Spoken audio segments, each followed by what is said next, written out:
Assalamualaikum warahmatullahi wabarakatuh. Kami dari kelompok 2 ingin mempresentasikan atau menjelaskan materi tentang religiusitas umat beragama dalam meningkatkan social well-being individu. Mata kuliah Fenomenologi Agama.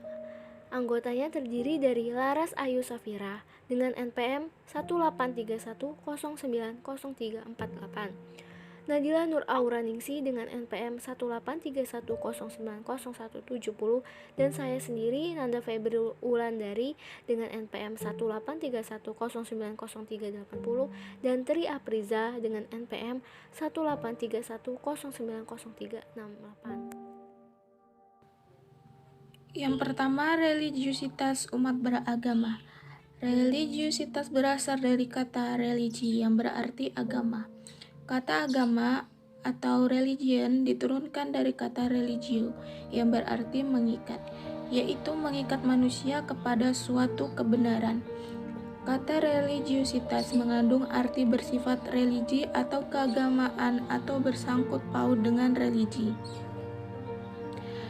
Religiusitas adalah suatu kesatuan unsur-unsur yang koferensif, yang menjadikan seseorang disebut sebagai orang beragama atau being religious, dan bukan sekedar mengaku mempunyai agama atau having religion. Dalam Islam, religiusitas pada garis besarnya tercermin dalam pengalaman akidah, syariah, dan akhlak, atau dengan ungkapan lain, iman, Islam, dan ihsan. Bila semua unsur itu telah dimiliki oleh seseorang, maka dia itulah insan beragama yang sesungguhnya. Fungsi agama bagi manusia. Yang pertama ada fungsi edukatif. Jadi manusia itu mempercayakan fungsi edukatif pada agama yang mencakup tugas mengajar dan membimbing. Yang kedua ada fungsi penyelamatan. Jadi agama dengan segala ajarannya memberikan jaminan kepada manusia keselamatan di dunia dan di akhirat. Yang ketiga ada fungsi pengawasan sosial. Jadi agama ikut bertanggung jawab terhadap norma-norma sosial sehingga agama menyeleksi kaidah-kaidah sosial yang ada. Yang keempat ada fungsi memupuk persaudaraan. Jadi persamaan keyakinan ini merupakan salah satu persamaan yang biasa memupuk rasa persaudaraan yang kuat. Selanjutnya yaitu kesejahteraan sosial atau social well-being. Kesejahteraan sosial merupakan sebuah penilaian positif dan negatif yang signifikan terhadap perilaku individu dalam hubungannya dengan orang lain, yang mengarah pada efektivitas individu tersebut dalam masyarakat.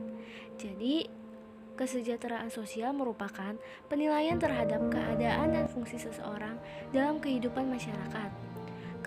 Kesejahteraan bidang sosial mengacu pada evaluasi seseorang tentang penerimaan sosial, aktualisasi sosial, kontribusi sosial, hubungan sosial, dan integrasi sosial di dalam rentangnya kehidupan. Selanjutnya, ada 5 dimensi dari social well-being. Yang pertama, penerimaan sosial. Penerimaan sosial ini maksudnya suatu evaluasi atau proses penilaian individu tentang orang lain dalam masyarakat dan sejauh mana ia dapat menerima orang lain masuk ke dalam kehidupannya. Yang kedua, aktualisasi sosial. Penilaian individu terhadap kondisi masyarakat di masa depan.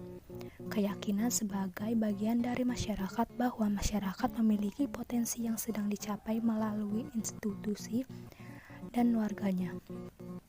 Yang ketiga, kontribusi sosial, yaitu adanya keyakinan bahwa ia memiliki sesuatu yang berharga untuk diberikan kepada lingkungannya, serta berpikir bahwa apa yang dilakukan akan dihargai oleh lingkungannya. Yang keempat, hubungan sosial. Hubungan sosial bermakna dalam hidup dan melibatkan penilaian bahwa masyarakat memiliki kebijaksanaannya sendiri, suatu kepedulian untuk mengetahui apa yang sedang terjadi di dunia atau di masyarakat luas, seperti persepsi terhadap kualitas organisasi dan operasi dalam masyarakat. Yang kelima, integrasi sosial. Integrasi merupakan suatu tingkatan ketika seseorang merasa bahwa dirinya memiliki kesamaan dengan orang lain pada kenyataannya, dan ia juga memiliki komunitas dan masyarakatnya. Jadi Integrasi sosial itu evaluasi atau proses penilaian terhadap kualitas hubungan seseorang dengan masyarakat dan dengan komunitasnya. Selanjutnya, religiositas umat beragama dengan social well-being pada individu. Penilaian positif dan negatif yang signifikan terhadap perilaku individu dalam hubungannya dengan orang lain yang mengarah pada efektivitas individu tersebut dalam masyarakat. Salah satu yang mempengaruhi social well-being seseorang adalah tingkat menjalankan ritual agama seseorang yang dapat dilihat dari kualitas dan kuantitas atau disebut dengan religiositas. Religius mempunyai hubungan dengan salah satu dimensi social well-being, yaitu hubungan positif dengan orang lain. Umat beragama yang kesejahteraan sosialnya tinggi akan memiliki sikap positif, menerima segala aspek dalam diri termasuk kualitas baik dan buruknya, memandang masa lalu dengan positif, ingin terus berkembang, terbuka terhadap pengalaman baru, serta memiliki tujuan dan arahan dalam hidup. Sedangkan pada individu dengan kesejahteraan sosial yang rendah, dia tidak puas dengan diri sendiri dan dengan apa yang terjadi dalam kehidupan masa lalu, mengkhawatirkan kualitas pribadi, dan ingin mengubahnya. Memiliki rasa stagnasi pribadi, merasa bosan dan kurang berminat dalam menjalani hidup. Analisis, tulisan ini bertujuan untuk menguji apakah ada atau tidaknya hubungan antara religiositas dengan social well-being pada individu, adanya korelasi antara religiositas dengan social well-being, di mana pada individu dengan religiositas yang kuat lebih tinggi tingkat social well-being-nya dan semakin sedikit dampak negatif yang dirasakan dari peristiwa traumatik dalam hidup. Hasil penelitian sebelumnya dari Lofinger dan Sparrow yang menyatakan bahwa komitmen religius mempunyai hubungan dengan salah satu dimensi social well-being, yaitu hubungan positif dengan orang lain. Semakin baik komitmen religius seseorang, maka semakin baik pula tingkat hubungan dengan lingkungannya.